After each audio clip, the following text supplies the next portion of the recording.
share here how I make my own compost. This is not meant to be a step-by-step guide or a technical manual, but rather a reflection of my own process, shaped by personal experience and by what I've learned from the wisdom of others. When I was living in upstate New York some years ago, I tended a small vegetable garden in my backyard and began producing my own compost there. I worked only with what I had on hand, fallen autumn leaves from my trees, which I mixed the following summer with fresh grass clippings from mowing the lawn. That simple combination, what nature freely offered, became the foundation of my composting habit. When I moved to Dumaguete, one of the first things I did was to obtain several shipping pallets, which were easy to find locally.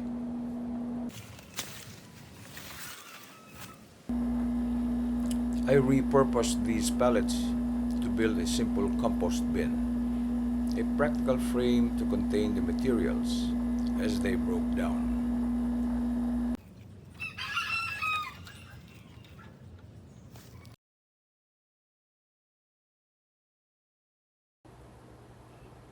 Nothing fancy. I just tied the pallets together with wire, forming a sturdy enclosure that allowed air to circulate.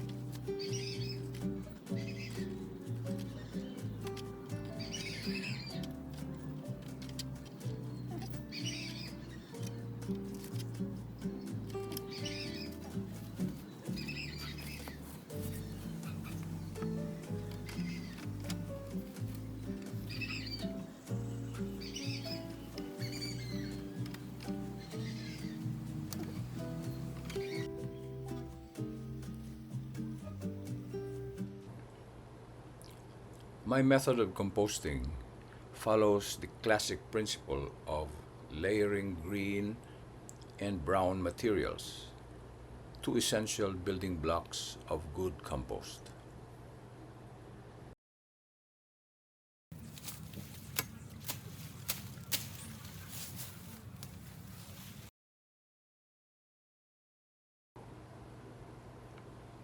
Green materials include freshly cut grass, green leaves,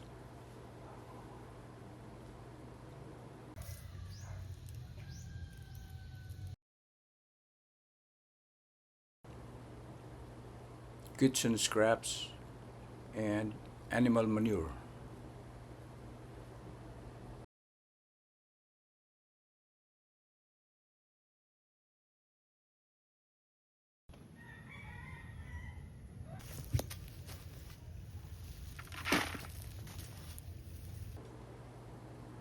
Brown materials include dried leaves, wood chips, and other carbon rich matter,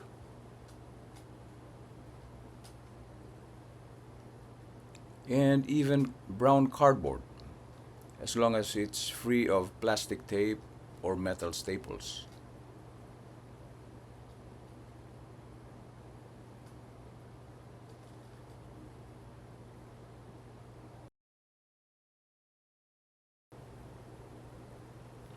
I also throw in used egg trays.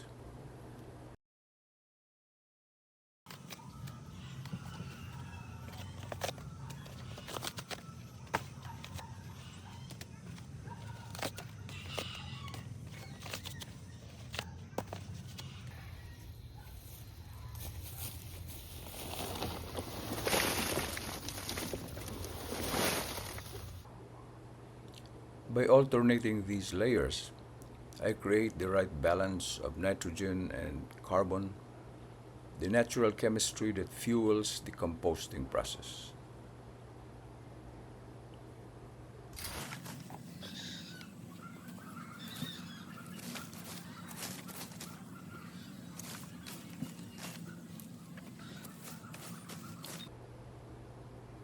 Over time, with moisture, air, and microbial activity, these simple materials are transformed into dark, crumbly living compost, the foundation of fertile, healthy soil.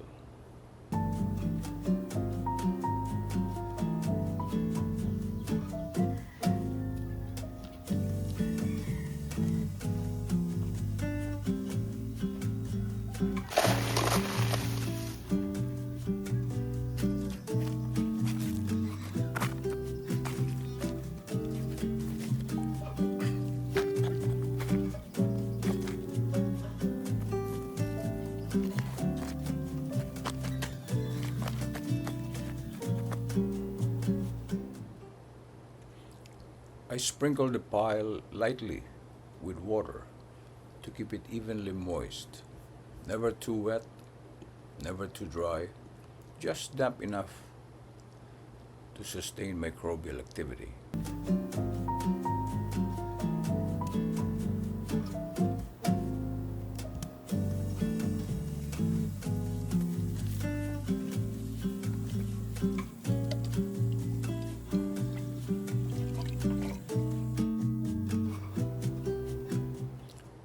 To protect it from heavy rain, I covered compost with a tarp. This simple step keeps the pile from becoming waterlogged.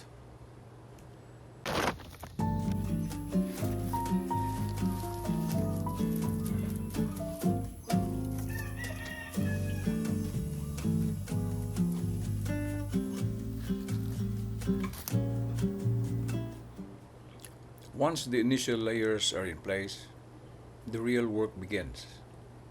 Not hard labor, but the steady rhythm of observation and care. Composting, I've learned, is as much an art as it is a science. You can follow all the right steps, but nature has its own timing. And the best thing a composter can do is to pay attention.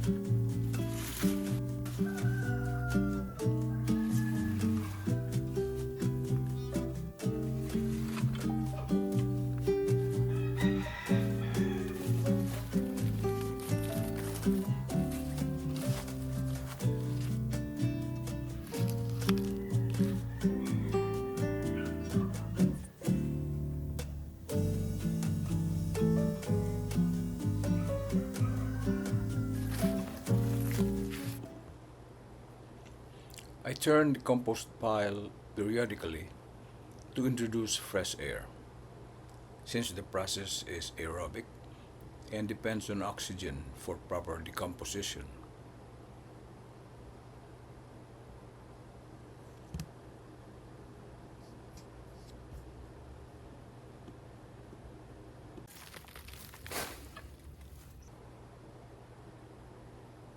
Each turn revitalizes the pile, stirring in oxygen and helping the microorganisms continue their quiet, unseen work of transformation.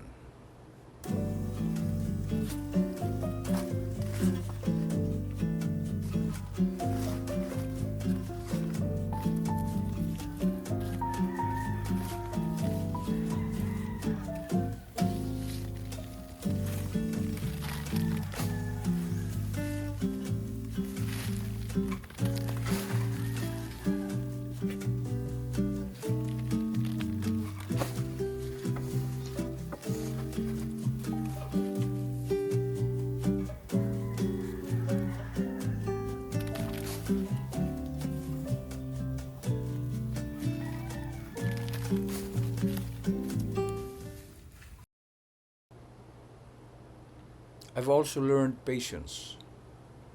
Compost doesn't follow a fixed schedule.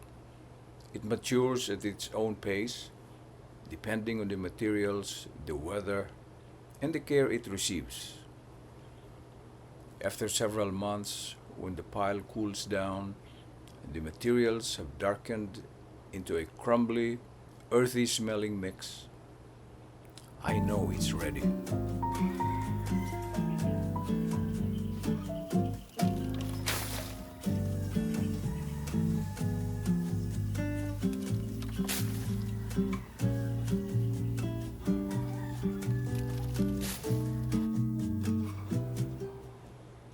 Each batch of compost feels like a small victory, a visible sign of renewal.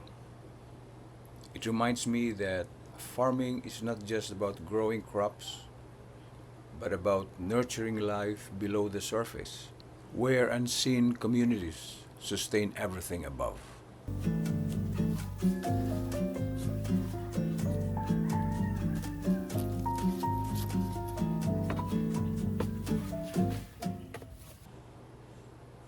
Composting connects me to that cycle of life, death, and rebirth that defines organic farming.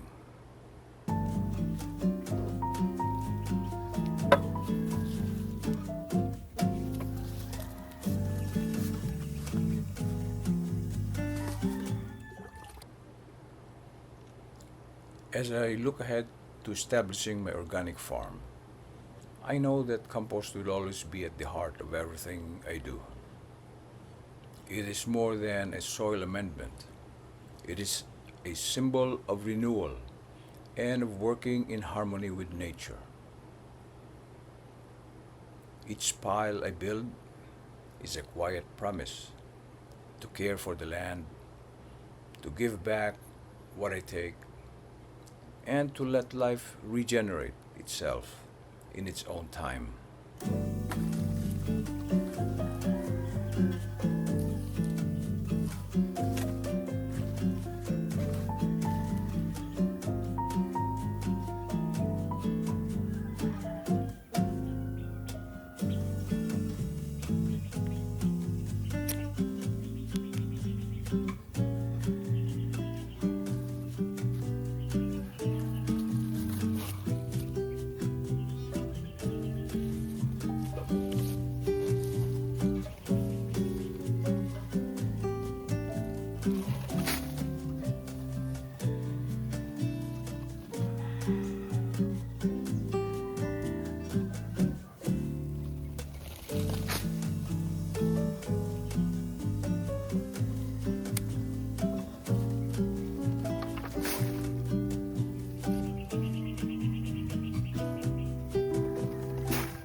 Composting has taught me patience, humility, and faith in natural processes. It reminds me that real growth begins underground, unseen, where transformation takes place slowly but surely.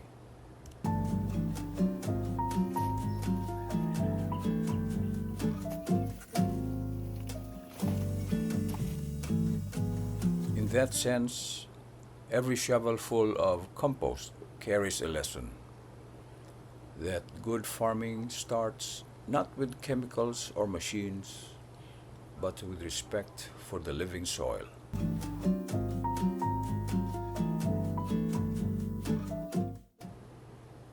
When the time comes to plant my first seeds, I know they will grow in soil that has been nurtured and renewed, soil that breathes, teems with life, and gives freely in return.